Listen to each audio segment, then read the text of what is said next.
what's going on, y'all? T-Bob here. And Jake as well. And you're about to watch a little OTB LSU. We're going to give you all the latest, greatest between LSU football, baseball, women's basketball, softball, and everything in between. Bottom line, if you want to talk Tigers, keep it locked, subscribe, like it, and we hope you enjoy it. As last week, LSU's projected win total came out by multiple odds makers, and I have an issue with this. So if you remember, right after National Signing Day, they do, the way too early top 25, the projected win totals, the Heisman favorites, they do it all. And LSU's win total was 9.5. Since then, LSU has signed the number 7 recruiting class in the country, so a top 10 class. They cleaned up nicely in the transfer portal, added 16 transfer portal additions who are all going to play significant time on this football team. That gave them the number 1 transfer portal class in the entire country. LSU's projected win total has actually dropped to 8.5. Why would the win total go down after the portal? That's my biggest question. Look, they had the top transfer portal class. They got better at a lot of positions of need. I opened the show today talking about the wide receiver position, how much deeper it is from a year ago. Not only do you return production in Aaron Anderson, Chris Hilton Jr., Xavier Thomas, you added Nick Anderson, a 6'5" wide receiver from Oklahoma that everybody wanted. You added Barrion Brown, one of the fastest players in the SEC. You're also going to move Trey'Dez Green around. You lost Mason Taylor. He was so reliable at tight end. What do? You go get not 1, but 2 transfer portal tight ends in Bauer Sharp and Donovan Green. Bauer Sharp's going to be kind of your do-it-all tight end. Donovan Green, blocking specialist. We know how talented and athletic Trey'Dez Green is. You're good there. Sure, you lost a lot on the offensive line. There's no question about it. You lose Garrett Dellinger, Miles Frazier, Will Campbell, Emory Jones. That's awful. The only guy back you had was DJ Chester, who struggled at times at center. However, don't forget, you brought in Braylon Moore from Virginia Tech. I believe Braylon Moore is going to slide into center. That's going to allow DJ Chester to take one of those guard spots. You have Carius Kern coming in. You have 5-star Solomon Thomas coming in. They're both freshmen, I get it, but those are really talented players. You ain't got Josh Thompson from Northwestern. He was one of the highest-ranked offensive linemen in the transfer portal. He's a guy that can play guard or tackle. So while you don't have a ton of returning production, you still have a lot of talent in that room. And that's not to mention a Bo Bordelon who's been here for a number of years, who's waiting to break through, and the other freshmen that you signed in that class. What about your DB room? That was a huge question mark for you. All you did was sign the number 1 corner in high school football in DJ Pickett, who's an early enrollee, who's going to make an immediate impact in all likelihood. You went and got Jakeem Jackson, who was a multi-year starter in the SEC. You went and got Mansour Delane. He was all ACC. At safety, you went and got Tamarcus Cooley. He had a really nice career at NC State. Now, I think that might be your weakest position, but if Deshaun Spears can take that next step, if Javian Toviano can find a home at safety, you might be okay there as well. You're moving Harold Perkins out to star. Everyone's been begging you to do that for 2 years now. You're finally doing that. And then you look at the defensive line. I get it. You lost Bo Davis. That is a huge blow. However, this came out before Bo Davis even took a job. You get Jacoby and Guillory back, who was showing promise before that early season injury. Shone Washington's back. I mean, all of these guys are back. Ahmad Bro's another year in. He was a first-year defensive tackle. Dominic McKinley, 6'6", 315 pounds. That's not including the guys you signed in the transfer coming out of high school. Brandon Brown. Zion Williams. Walter Mathis. I mean, these are big-time defensive line recruits. You went and got Sydir Mitchell, the 6'4", 350-pound defensive tackle from Texas. These are guys that are going to make an impact. Again, you have a lot of young, unproven talent, but a lot like the offensive line, you might be a lot deeper in terms of talent. Garrett Nussmeier. Let's not forget about him. We talk about him being in the Heisman conversation going into 2025. He's in his second year as a starter. We talked about the jump that Joe Burrow made year 1 to year 2, that Jaden Daniels made to year 1 to year 2. Not to say that Garrett Nussmeier will or will not do that, but he certainly has the talent to do so because we saw it in flashes last year. LSU returns both coordinators. So Joe Sloan and Garrett Nussmeier are only going to get even more familiar with each other. Sure, the offensive line's a concern, but outside of that, you may have gotten better at every single position. You return your quarterback. You're deeper at receiver talent-wise. You lose Josh Williams at running back, but you sign Harlem Berry and JT Lindsey, two of the best running backs in high school football. We'll see what Caleb Jackson does.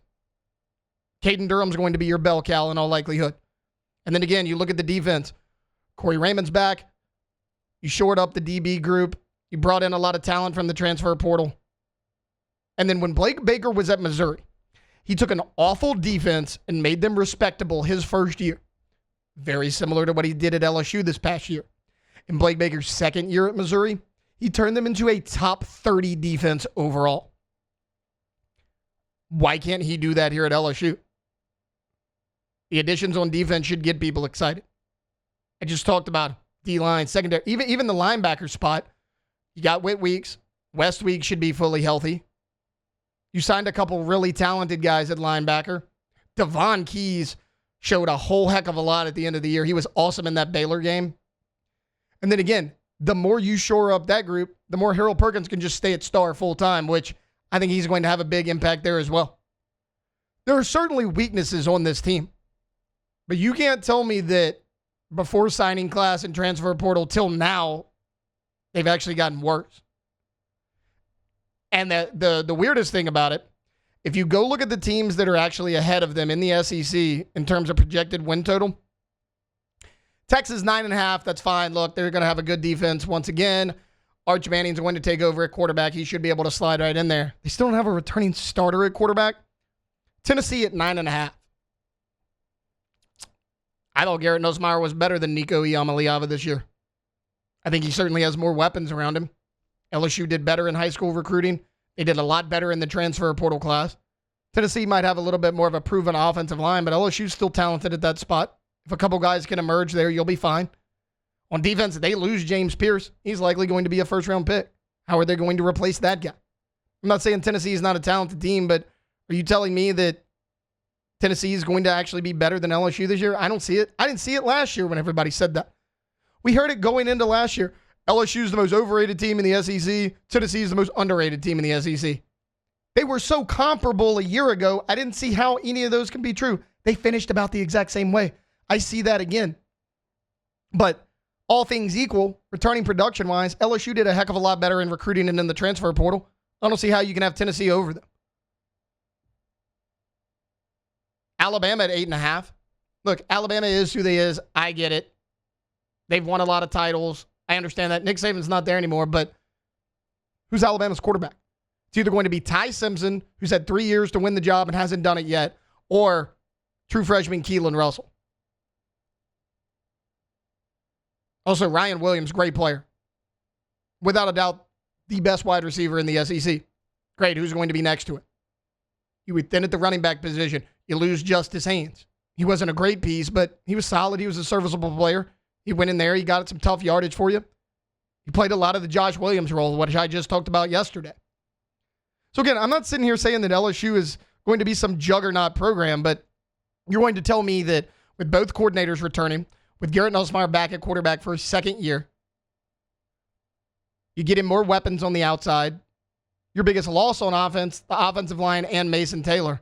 You do about as good of a job as you possibly can to replace the guys you lost. You get two really good players out of the transfer portal on the offensive line in Braylon Moore and Josh Thompson. You do a good job in high school recruiting. 2 5-stars with Carius Kearns and Solomon Thomas. Bauer Sharp, Donovan Green, Tradez Green. They should be able to be more than okay at tight end. And then on the defensive side of things, you're deeper at D-line than you were a year ago. Look, that's the biggest loss is Bo Davis because he had that defensive line group playing a lot better than they actually were a year ago.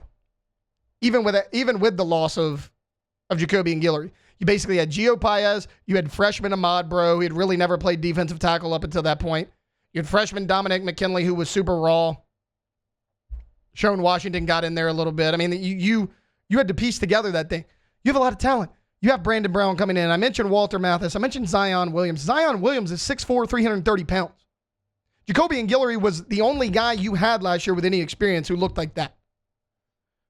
Now you have Dominic McKinley on top of that. He's a year into the program. Sydir Mitchell's coming in from Texas.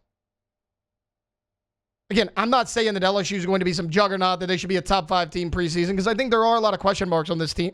But if you're going to tell me that Not only did they drop in win total after the transfer portal, but that Tennessee is above them, that Alabama is above them, and we know that for certain.